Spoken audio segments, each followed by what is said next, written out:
welcome back. Gotta move that out of the way. I'm on my way to church this morning, but I just had a couple thoughts. So of course by now most people have heard the news that Deion Sanders has taken a job at Colorado, and I'm happy for Prime. I am, and I think that Prime will do as well there as he's done here, and I feel like it's a bittersweet moment. Simply because I went to a HBCU, and so the amount of notoriety that HBCUs have gotten in their athletic programs because of Prime shining a light on them, for me, it's kind of like, who's going to do that now? And I understand, with Coach Prime, it's about him and his opportunity, and he's right. There are not a lot of minority coaches at the next level. And so I got the opportunity to watch, his press conference with his guys to tell them exactly why he was taking the opportunity. And so I get it. He's right. They don't let you stay as a coach for forever and ever and ever. Either, you stay there for a little while, or they get tired of you, they fire you. So I get it, I would have liked to see Prime stay for another year or two, especially considering that there were a lot of young men who gave up Division I opportunities to come and play for Jackson State. And yeah, they'll probably get some notoriety, but I don't think the deals and the notoriety would be as big, or it would be bigger if they were at predominantly Division I schools.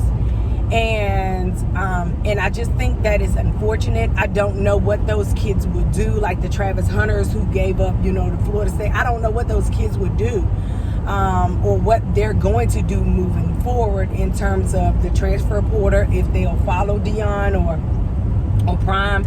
So I just think it's an interesting conundrum, because it's kind of like, on the one hand, I get it, he's brought a lot of light and attention to, hey, there are kids in the HBCUs who are just as talented as a lot of these kids that go to these Division I schools, and they're not nearly as funded, and then a lot of them are overlooked.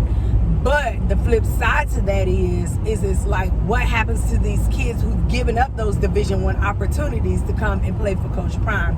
Where are they going?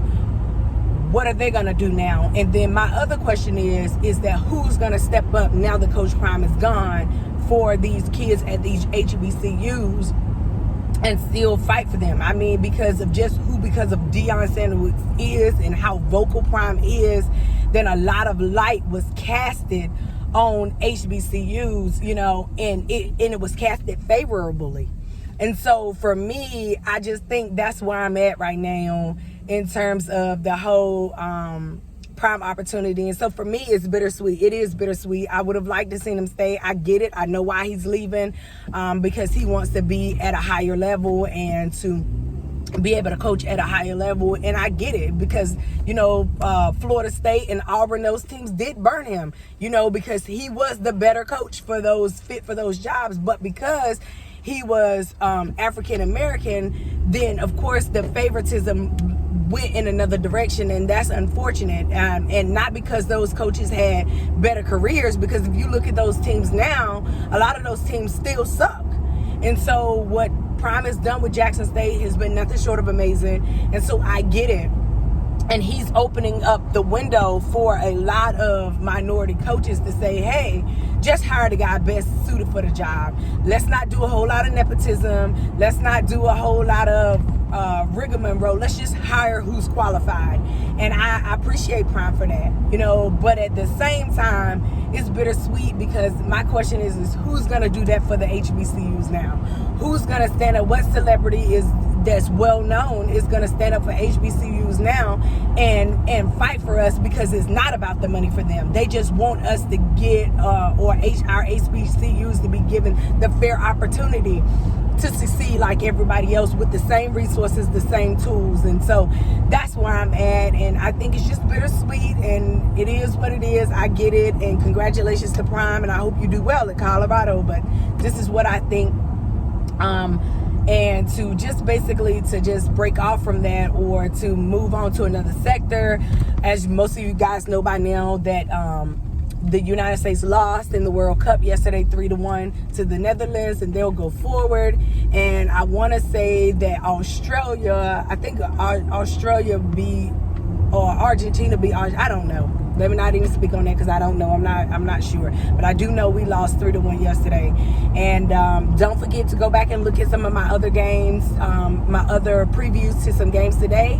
And that's where I'm at right now. Congratulations, Coach Prime, and I wish you all the best.